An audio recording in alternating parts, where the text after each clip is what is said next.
Bəh, gözəlliyə bax, gözəlliyə. Elə bil ki, Ləkit kəndinin mamırlı şəlaləsidir, amma səsküydən də hiss edəcəksiniz ki, burada kənd yeri deyil də, yəni səsküydən danışa bilmirəm. Bura, qardaşlar, bura Gürcüstan'da şəhərin mərkəzidir.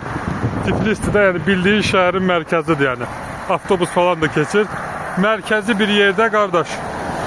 Ləkit kəndindən də bəlkə bir 10 dəfə ölçü olaraq, 10 dəfə böyük bir, bax, təbii şəlalələrdir, mamırlı şəlalədir.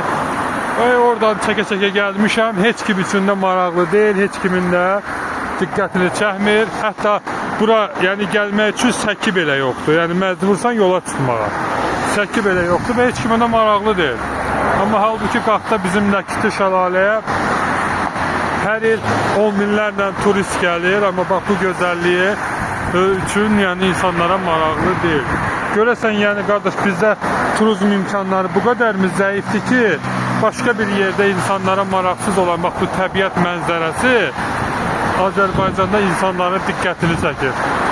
Yazarsın şəhərlərə inşallah.